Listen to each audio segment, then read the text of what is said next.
ona okoshe na nemu fu soldiers ne de omuka se open nipa oboa wo mu pa eye ono a fu soldiers na wutia okoka na fu soldiers ne babo because fu soldiers ne de omuka se open nipa oboa wo mu pa dia eye ono a Kofi good morning nana cheti fu nyina ba ha check akra multimedia group kumase what tech nyina those days ne follow from waskra those days love FM the seja Ashanti region na omumudu ti ya follow actually ni Nhyira beka ho e we square the concrete e ko ye adwuma ya concrete the entire so I'm happy to come back to have a conversation with Fefe for say everybody any Fefe nyina be din komo na ene Asante man so akasa I'm very happy to be on this platform.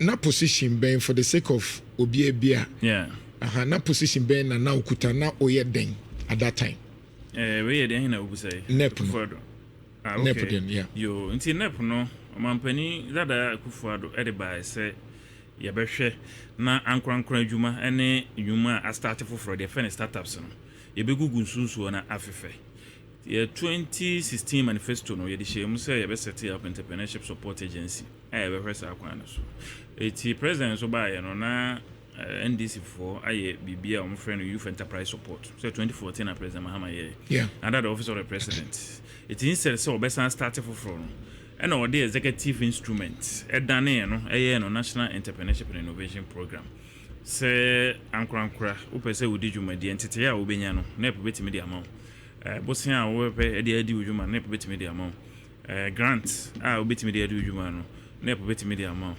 afei entrepreneurship ya onyuma bu from enterprise support organizations omo na omo eboa etete emabunu na omo wo sa space ni from hubs obrofum nti kumasi ase ebi wa ha che se omo na ye workshops ni training echeche omo nso support ye be mo because we build omo na kese we build ecosystem no omo nso nya hoden na kese omo nso hoden no omo de kwa akobua nti yen time say we had a grant of about $7 million from the World Bank ya de boa sa entrepreneurship support organizations no yesus no from hubs no nti wo yes ye dwumadi na kese entity sikasem mumwa afei ankrankra na omo eye dwumadi wo hono nso omo mwa e be free power no ye bibi e friend startup act draft I represent this for bombe hwe no ma pass right no na e be hwe na said e woko India and other emerging economies omo leverage technology e dey develop na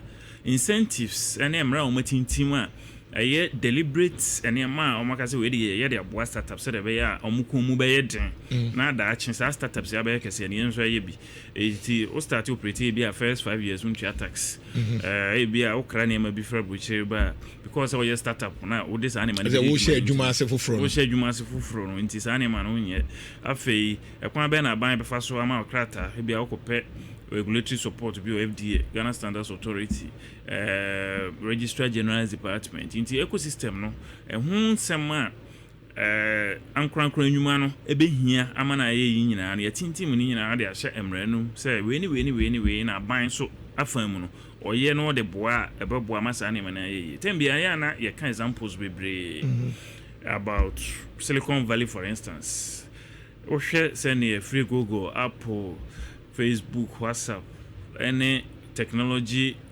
organizations akasia omo GDP omo friend is saying omo sikasem no cry so chan bia countries bi GDP ni ade no enye se omo fitin ya na ba ye ho no sa opportunities ni wo ho mabunu no nti o school kra utiminya kwanya start edua sa adwuma no because aban support na eden ebeba omo angel investors omo so do musika be shem omo venture capitalists omo ho nti eye deliberator amman na omo atumpon a omo startups no nkonkro nyuma na afa na efitin ase no maye ni nyina no mutintim hwe se we ni enso de isi ho ama sa startups no se de be ya omo dwumade be de ebeko so ene na aboa ama omumu ayedu a so unya 10 credit to said America for enya ya esum wiase nyina na nse say the richest man in the world, Elon Musk.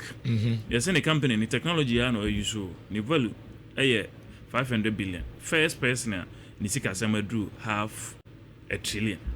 ono kwa ne de wo no adwuma no value no de trillions meanwhile ICT answer no yede o use here to hear Dr. Bawumia say ne kasa bi obaka bia o kan say first industrial revolution yeka akire second yeka akire third yeka akire na fourth one ya ICT de I was say yere ho pa because any bit my use ide alifrogo na abrofo no o ma de anim kura yenka akire pi if say wo hwe wiase mpuntuo say yekuasem say yemfidijuma say ya sitram say social issues problems say say solve nyina na yesa ICT fourth industrial revolution in a leverage the idea idea solve as I say idea bigina super idea for artificial intelligence AI and internet of things IoT ni nyina ya bebo ni nyina fapem no say NEIP no ebe hweso na universities ahodo okay university University of Mines Technology Universities and then kware ya ba ya bibi de fene system innovation by it at senior high school level kra no omo be experiment e be prototypes last one what sector for win kidney solution omo fene say omo fonya kidney problem de mom hospital and no solution omo ye den omo ye omo enya ahoden na omo betima develop eti say aban man na ni koso na se yetintim say amre ni enim say ye hwe na ya select omo musu ehunu ni ntem right from the high school level ni ehun say ebia emabunu we ewo idea ewo area we mu omo ye hu prototype nti ebo omo a omo betima develop that prototype na be ye solution abeboa oman ni nyina na kese emwa no akontem na o ma yes ade no hu dwumadia ya guide o ma na che o musa no university o nwie no na idea na ya de kase na de ba kwa ya nya ade nso ne se nkwara no de ade sene ba but said e be ya se wanya solution no ya presidential pitch last one ya say no ya kan sia ya na mabunu mo the most innovative ideas o mo be gina president and no mo de a kire select first state the whole Ghana the odi kan no you student of University of Mines electrical engineering student of free sunyane or the idea number ya jaja no so we win a good idea but to hear ska the be general production said the be ya sa any solution na out abrochi kra oh ye call from your phone na a connect to fie na atimi a raise alarm ho am obi adwen be ne say oda so ho no atimi abba ama na be ye ade be serve society ni nyina because oya kwala oni ahoden a obetimi de aye mass production of such solution no amana ko efie bia so India a very very important sector I say yehwe na mejiri say yenwanu me ndisi fo oma be so mu startup act no ye be say adwuma ne say be Ghana Innovation and Startups Agency ko South Africa more Technology Innovation Agency ko Kenya mo Kenya National Innovation Agency mature the ecosystem so Africa akra no matintimra ebo sa ankronkro adwuma dia start fufuro ya as a use technology because technology solutions na scale up with me ba muntam etimi ko ba bia a foreign exchange isika sem nye because yemfa bibia ankwama no ne enkoton I just say you go ko ni you go there no kra na yemfa value nka ho nti ko isika yesi yenya no yenya ne ye but yetimi export solutions technology solutions target West Africa sub region kwa habo alone ko other West African countries yetimi se Ghana ya ye bi pa because you enim chen bibre a habit my the hub for ICT solutions in the sub-region, 400 million market in the sub-region, you take advantage of it. After no, I lip service and start here, but you can say about 1.2 billion African market. How do we leverage after to export some of these solutions? And next time, you say you better buy a movie. You better say, and near my other African countries in any beginning, you be co Amagana and some for so. We're gonna carry there, cheap a womb.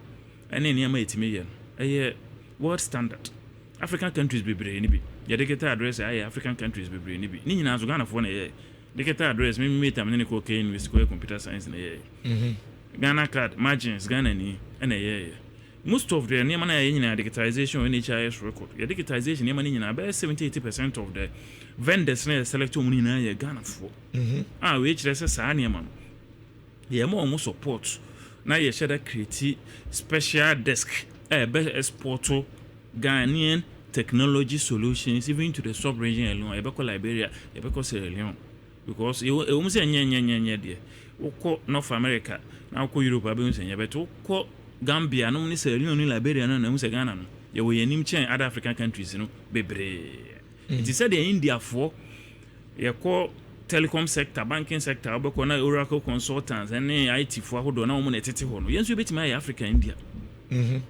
said the first year STEM education ye dia bai technical and vocational education ye dia bai AI labs at Dr. Bawumia, for instance, also new opportunities now about setting up robotics lab, a work data center, How can we continue from there? So after incubation, yet we are some entity a better so no more experts in this field. Dr. Bawumia, so 1 million digital jobs and work on. Don't be providing services now to the international world, offshore opportunities, because so what's it?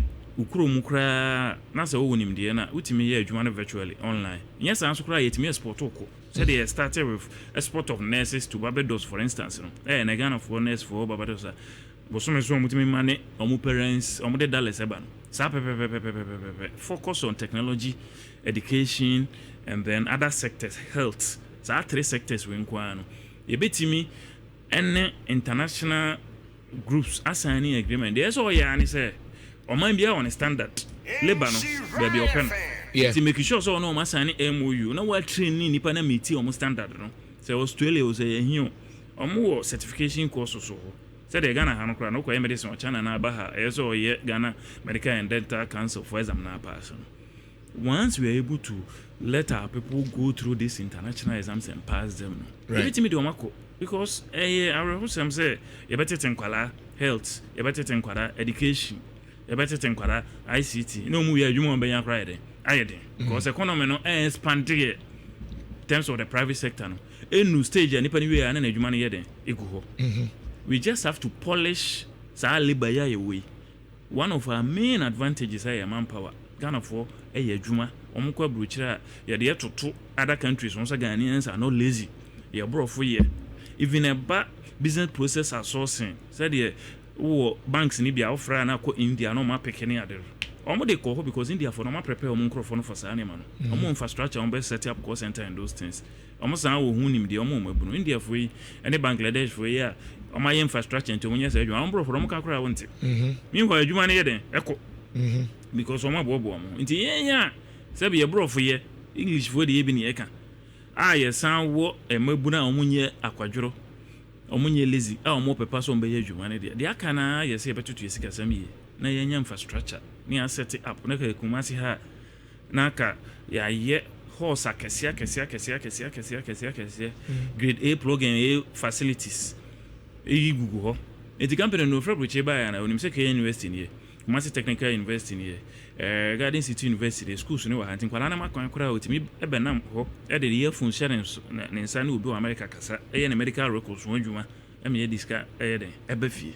All these things are not happening because enema yesi ade so in terms of infrastructure no ene ne mane be abekeka ho na ye drew bia to say companies akese to say Facebook, Oracle, banks akese any Fortune 500 companies omodo mo dwuma ba you know because they don't compromise on their standards. They don't joke with their customer service. Nti onim say e bia ha internet re munye den. Wan hwe ne customer e kasa kra na network na tekwa de no mfenye den. Onfema. Onim say wan hwe Ghana kra power kra na issues ho. Wan hwe ubi kasa na light na duma onfema. Right. The infrastructure no. Right. And I say I think we'll have a thorough discussion some other time on some of these job opportunities and even syllables nimpo. Because if you look at most of the university in maybe a musia obewie no onye adwumanye the kind of education. Yeah. But I'm thinking Senka this is now the 21st century skills. Yeah. It's from basic na to that level. And the American one is it's a problem. The only here basic literary skills, literacy and numeracy skills. So I can say digital jobs are Dr. Bawumia de Okayan. And yeah, computer science, electrical engineering, and computer engineering. So okay, basic data entry, okay, transcription of medical records, okay, graphic design. Okay, so any man I don't know once I take school tracking can basic high school education. They actually obey them. Idea a year general. I will be at me be IT. You don't need a degree in computer science to practice it. You need a passion for it. And it's a wo nimdieno ubetimi de ayede aye. Ye wo private sector na ye adwuma yi. Ubetimi college no aye humanities. wakɔ NIT wakɔ other financing IT schools akosua abɛyɛ database expert. In fact baabi ana me adwuma the best database guy no o free legon by us. And so because then any IT no ho nti no wasua na ɔyɛ den na utimi yɛ nti wo ka ya Dr. Bawumia I can 1 million de keta jobs no asam o kan say de hia ne say utimi twere na etimi yɛ den ekenkan etimi kyerɛw even programming ne kra no coding ne kra no you don't need to be a university graduate. Some of the best programmers don't have university degrees. Skills be a say wo hona ho adoma chede obi hu say dey say dey bo ne ade tie na sa na tie you start here na hu say you have the flair for it now you ade na so obeto so ayesa me wo akara de guitar center me wo fa CB first and church e be ye attachment to or a good programmer osua we ye no te ha no anya IBM adwuma or America online and we on for boy no you know and I know school not here no get $10,000 a month this is company na man scholarship or the America but the akai say aban no de ne ho be hyem because opportunity aban betima kwaje aba maburu no ankran ntimi nye den enkwachema right because the foreign minister can go and sign an MOU, minister of labor and employment can go and sign an MOU, Minister of Environment, Science, Technology, and Innovation can sign an MOU with a counterpart in another country to streamline and regularize all these things. Then on a mass opportunity. A door swan ubia bede. Ebenye bia. Intimidity say, yet a nema yatas a gun crata swat. In him say, Yamea drum. I say, next time I have a acquire a befaswa debate unemployment program. All right. Kofi Ofosu Nkansah and Amenino HH and Como. All constituency near him.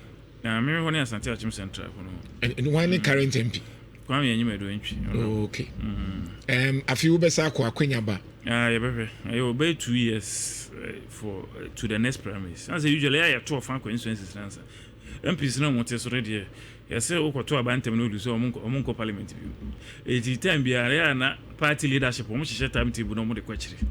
Anti guso twentwen edwen say the Dr. Bawumia campaign e be come ne na practices. Dr. Bawumia nyame pa January 31st obedim kudim.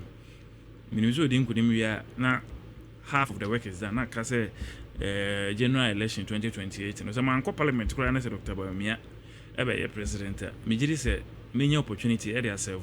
That is my priority. I know, sir, we are very active on social media. Utie and Crawford. O party for ni bibri kase. Okay, mamka binom kase. Dr. Bawumia mo de no kwa. Mo besari. Yeah. Onye marketable. Yeah. Enyoma bibri enkomano. Yeah. Yeah, post from Nhyira from other a year na say Dr. Bawumia ne strength a decline it to be na kwama ken ibi wa ha na say Bawumia ibi won so a na other candidates no mu akire no so a pushy is it not worrying say a candidate because meaning say na Akufo-Addo wanko ni follow mo ma o ne ye eduru baby mo say mo man nko eduru baby kro be aka say ye wo de onko yeah but say one term pe wa konwa lusu they have 5 people saying 4 people saying yempeno is it not worrying? It's not worrying. A MPP tradition so anything be no so obeka ya President Akufo ewi ne de Akufo-Addo ba ni person e ko challenge no President Akufo-Addo be 16 no we 17 like I said Dr. Bawumia kwado onye interact so MPP no be every say onim de say party that here obi every say you know kwakwana so onim nyasa che ni is good yen so ye de no so obeka ya 1996 President Kofo ekoye olusu ye 98 ye ko next one nipa pie den eko challenge mo no na kontakra ye den eko challenge ni bi e kan say oye banchira da ye ne ko dwa so ayento and so be president e ma ne be part of the government President Akufo-Addo eko 208 yes yo da bi emfa de na yi pa de nkede ala nko ya ono nke be wini Akufo-Addo ni so hyeredo Ghana form pesa ya de ko 2012 yo yanka enye yi da President Kufo that time no nsema nkrofo kan na ni emre dodo oh ade ne dia santini na enye ye menye hwe santini betima president da me hwe ko ju kan sansem we mu nyina bi President Akufo-Addo nso sa ensem bie ni hwa ne mu nyina be president John Mahama, His Excellency, it's in a year and not so, and Sana or by 2012, who near the sympathy or the buyer. After so, some buy no cross, and could lose 2 elections and so, but Ghana elections in easy. Or because of Dr. Bawumia marketable mentasi, because in Shumaya ye biach, say, election here when you lose and a boy a born, friend saying, power 8 years. And I'm very proud of President Akufo-Addo's achievements. And I think he's one of the greatest presidents we've ever had. That I always debate people on it online. Yeah, bus sector by sector, education, infrastructure, STEM education, rules. He is one of the best in most of these areas. But we had challenges in the government, post-COVID challenges. All over the world. They say over 80 incumbent governments lost power. And then peculiar to Ghana. Research from Okoye report, Ashanti region there, Honorable Chairman Zabunzumuye, Konrad Foundation cast, partners from friends in Germany, Center Right Party saying, Amundi Omuye, Nina Muno, maybe by Medibiaba. And Yamantia may lose you, you bet me a cost on Yabu Bodina. A bit the same. And Yamani be a year, if we are some which I buy for you. Say we are some which I buy, we won't hear ye. 10 examples. You see the Great Depression of the 1930s. And much na baby as and so COVID a bit America they are almost groceries 40% high inflation, 40% all-time high. Been here then. Mad until Great Depressions, external factors, global supply chain are disrupted. Because economy import driven. In tools, imported. Imported. Akoko, imported. Almost everything. Fertilizer, yedigu food so yebi bia. And it's external factors na affect other countries bia. And anything out here we are say countries be prepare na elusu elections no. Afi uje no free ho ayanka kwan ye fa so ebo ye economy no ho bra. Yeah, debt exchange taxes be the buy to say ye levy betting tax no mabu no mo pese so mu nwa tax tax on bufu and also no mu gina to ebeti ayi abana nkasem ebi se yenye resha for ya emu ebi bufu ye yes ye be ye projects e wokumase second term ye be ye Suami interchange e be wie central markets and afufi anto ata na covid nti ye koye DDEP and I see inquire debt restructuring. And debt restructuring, I am a very sad tool. The animal in also anti project. It is a massive when you're happy. See, anti-man, I'm intelligent, central market. Even though and also a long list of projects a year, Kumasi. I meet my boo, a biswacho, airports, hospitals record, I will be any bidder. Community rules record, I will be any bidder. University or Fenso. But ABN no pa, and as a yen Nina. Ashanti region. Hospitals being Ashanti region. Hospitals Ashanti region. You see, let me say, Osha, a bill Swami. Anomanje. Minim say, no, but I have the list here. I can go through. We'll find that out. And mention them to you. Right. I have them here. A bill man son quanta, a way I ever met. Ebi wo twede ewie ebi wo sabronum ebi wo drobonso we nyina ye hospitals are dey asobo foma ye den yewie mo ye na mawie yewie and ye commission anipa wom so I say MPP them say ye nya issue of communication on some of these issues afa bad the president Kufo start here e beto aso so a be kwa ye bewie me am krom kono ho president Kufo na start hero jet ye bewie tepa ye bewie afari military hospital ne so ewa eka ho akwan kakra bi esi yi ni ade contractor na but by and large the hospital itself has been completed kumawu ensu ye bewie oba ada projects Circle Cell Center ye okonfono che bewie mother in child care na ye ja 40 years ye bedru 85%.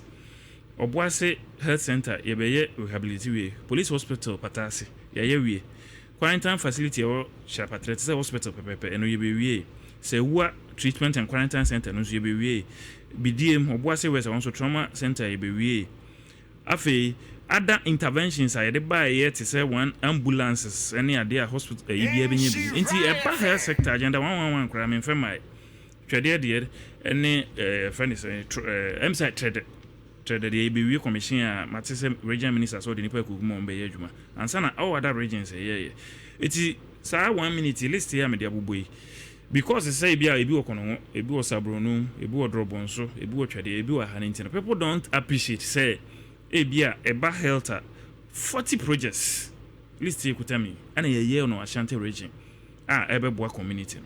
I think we had issues with our communication but any nyina no na say na America no bia na nyina na kumase fo ye den hwehwe eti wohwe saa ne ma we nyina yi na se wo be ka say Dr. Bawumia and say bi onye popular emreko a wa unim say na say ye central market we ya anya it was beyond Dr. Bawumia's control because your constitution no I can say president ni one vice president active and as a president esoma vice president and oko soma yesoma Dr. Bawumia no 33 interventions edition and so ni nyina utimi ye no with distinction krom ha no and as o ma we mu no since Digraf Johnson obey vice president third republic in man time vice president bi no wa boni din a ubenya nwuma 5 kora to aso e beka say oba no we ni oye ya ye de kan no the most successful vice president in our history as a country, the most visible vice president. This year, my videos be on TikTok.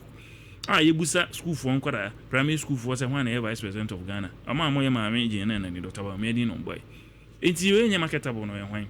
Any of the candidates. So bet me are visible. You bet me who. Yeah. And so now we I am asking this because Sabia o compare that of Kufo with the Yembran and Kufo in 2008. Yeah. Yakeka bom ni nyina no. Otimi pushi Emma Munya a good percentage. Yes. In 2008. Yeah. First round. Yeah. And your mabine 10 in as a phone man. At the end of the day, the gap was just 50,000 B. Yeah. Na enso sa. So you realize that this person was our pushing.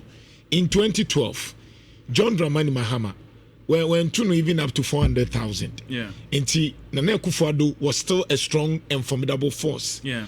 And then in 2016, Nana Akufo-Addo to me be pushy to near 1 million. Yeah. And so if you look at the first of Nana Akufo-Addo, it was fantastic performance. It was 49 point something, I've forgotten. And then 2012 too, he did well, Nana Akufo-Addo. Yeah. It was around 47, 48 something.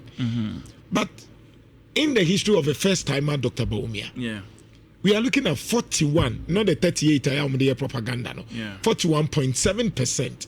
Eswati, ebin si mudi muda. In fact, pious, wa unia pious say, we are more yena Bawumia de koi, ebin si mwabako se muda. Clearly, then there's a problem. 1996, President Kufuor enya 39%. It was lower than 41.75 na Dr. Bawumia.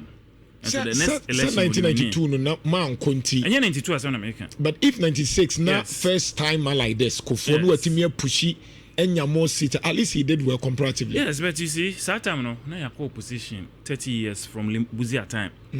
I am a ban metieti ankrofona zo mo mbufu ye. Krom ha election no e cyclical. Inti ene amani sia wo kosoro no aba form. I say marketing for product life cycle no. We start here growth. No one mature, no idea. When your saturation, no declining. 2000, President Rawlings, 1996, when you are 57%, which was very high, higher than even what President Mahama just got. Yeah. And so at Amel set is about 43% in 2000, just in 4 years, because at time NDC for one idea, Afro Ghana food. Right.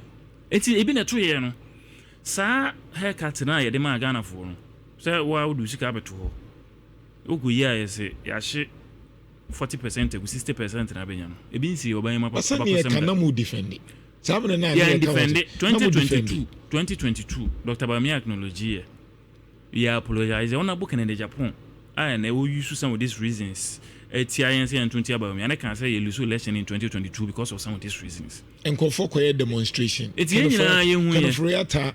a posture of responding to Nkrofo was a challenge. The other thing was the e-levy. Ghana forecast so omompeno. Exactly. And of course, this person is now with Ken. You can say Stekase. Yeah. The BCBS. Intimenim the entia. And intimenim the entia. Sir, Crawford is saying about Ken Monestica. We need defend the e-levy. We need defend the debt exchange because at time no. Ya anyeje Crawford sika bi anka economy crash. Ke ho kire. Ene ya yes debt and home restructuring. Ama elbow man no. Ama the indicators are looking good. I mean, this year, you know, yeah, debt forgiveness because of the debt restructuring among the funds. Yeah, and yes, I did, and this uncle for we owe a lot to them. I'm hoping, say, in future we compensate them because bank credit is interest. Oh yes, we have to compensate them because Satan I'm gonna boy more money than agent now. So we will be able to genie second money then a boy. It's a whole sticker. It's just an example. So what could defend the levy then? Says our time no. You perceive IMF. In the air, beji sika. Na ye de abo man hombra. Now unfortunately, you estimate a extrapolation you know. Scan you expect to say it be close to our fiscal gap no. You live no. Profile into an army and yes I gap on I want to Chemna say I'm why any accusation we are not the Bawumia. No. Probably Bawumia was against it as an individual. But only me my team account. Do you think Senna he was against it? Even if he was against it, or call cabinet no. A cabinet decision. As a member, Kofi Dr. Bawumia, not Dr. Bawumia, MPE living nana. Dr. Bawumia was in principle against taxation in the digital space because he thinks that it affects financial inclusion. And it's an animal for near, but it's immaterial. Okay, it's immaterial because the second question. They are binding in Dr. Bawumia, Oma manu kwayama na nye jumana. Dr. Bawumia Juma, President Kufuor, Edeman, Oman, yeah, no. Aban bien who are one vice presidents are going to be.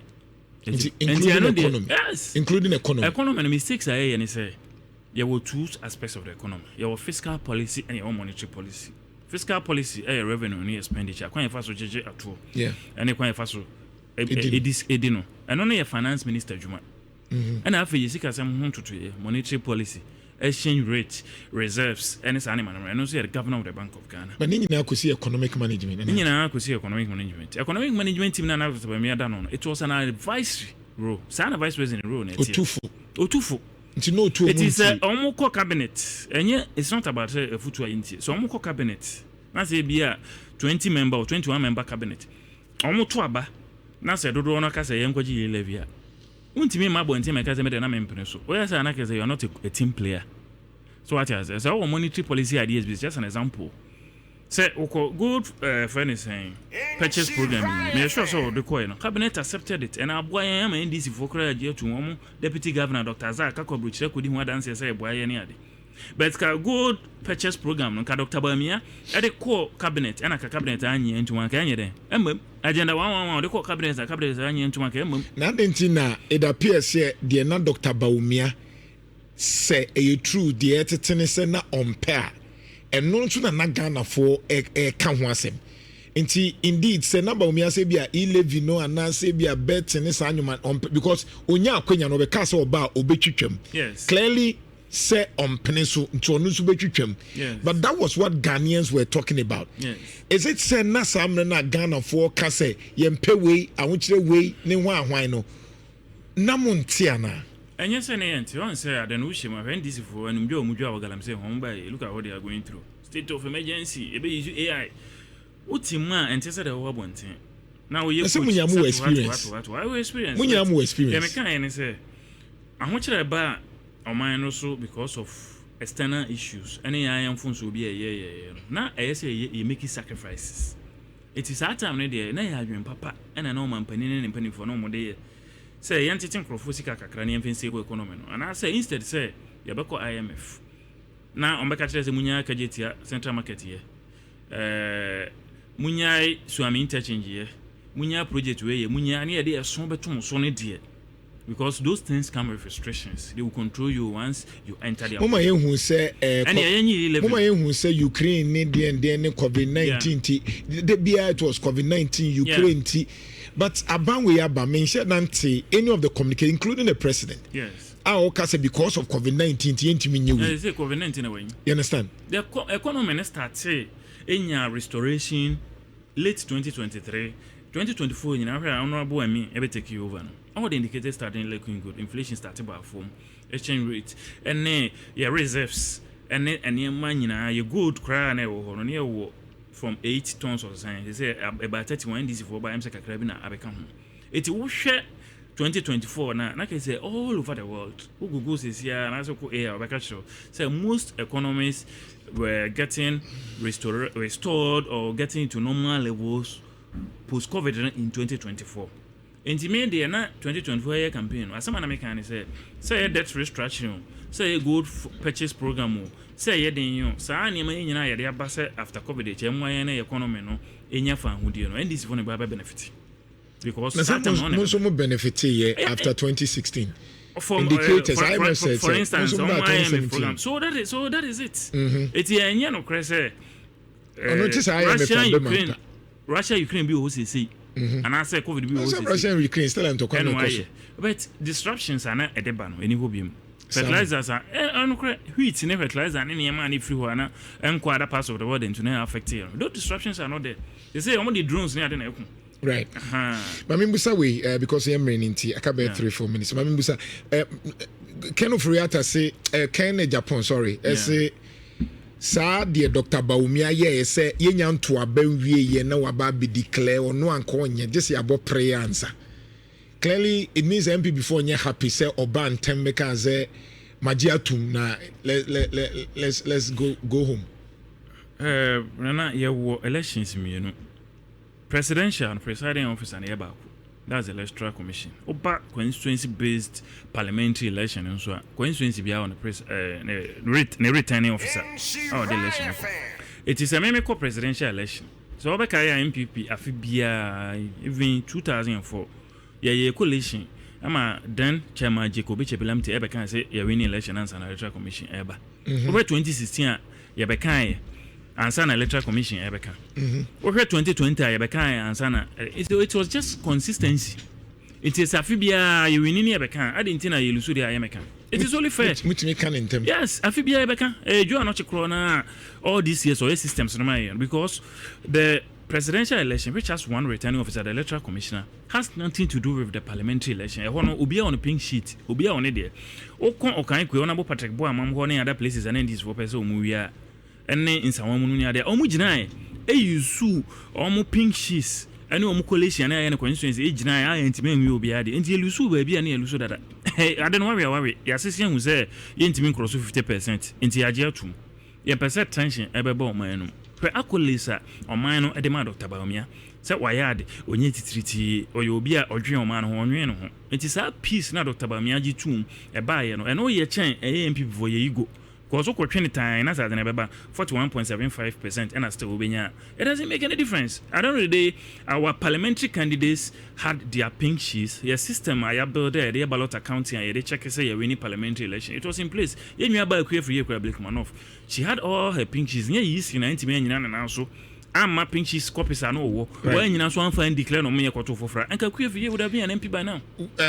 Final two questions. Number, do you think say movie a mo betimi aka mo ho abom the way I can ne Bawumia nkrofo mo ye mo ho social media movie a mo betimi aka mo ho abom me jiri se betimi aka bom pa because o share MPP history de bia medical manager for example 98 no you one of the leading campaign managers for Akufo then and so ye to abani we no president Akufo e de ne be ye the press aid no a cabinet position o the man ye were Alan Martin Tama no MPP de bia no na Akufo eboso but no mun didi omu atem sa ate se de mu omu wi ate se no se social media na aba no ntino e ma bibia beda bonten ye chimens asem o kan e banchi ne mudu ntia yes about this time kan ke refi it is safadu Janisel bi kodua those days Akufo ene mo mototo mo hu nyina no the records are not there because I'm not gonna any policies e didi atam ne normal ba mu wi am bekam ho enye se e normal but wuntimi nya na perfect okay oya dey bibem but anytime be an MPP yeah party very competitive and this will be the first time on benya competitive election because they be select obi mo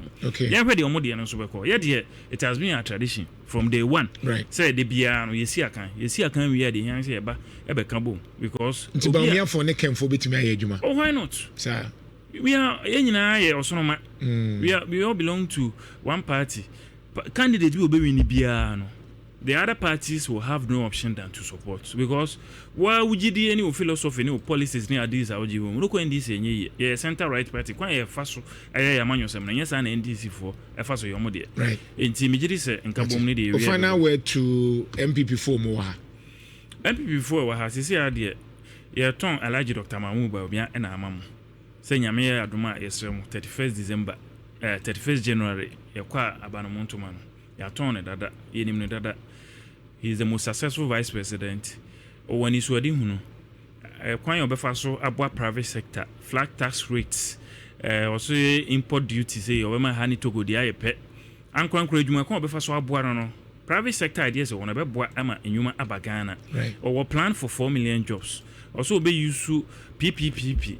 Na afe infrastructure funding de BIA asema yintimi no aboa. Enti wo hwa ye candidates nyina ono kwa na woni suade hunu a ɛwɔ dada anyesa afi na obedwen ho abɛyɛ makyerɛ no makɔ afi he has good plans for party for Nankasa ya mfunso pii. He was part of it. Was sharing lessons from Sanfo so na kwa na efa so solve party for problem. Right. Na omo issues omo opportunities a one person betime nya 10 na obi anya bi. Also be set up welfare desk constituency level, regional level, national level, or set up a unit at the presidency, presidential aid in charge of opportunities for party for Ebeba. Yeah. Me Kofi Ofosu, I'll be part of that system. I be making sure say party for here sem ne nema ehia omu nyina no enkone nam ema obi nya mienu obi nya miensa ona boken assembly or the example me de no betwa to also on otimi nya $20 million contract oba e betima chesa $20 million contract na mani pa 50 anya bi ba me mo de beba no obechiche mu nketen no bi anya bi am obi anya bi ma one person nya contract 20. Thank you. Ma one person enya slots 10 emreko omo maka nya bi me da se ko Kofi Ofosu Nkansah. Nyame Nhyira. And say part 1 and 2 bebre beba. Enti bra yenya no fast.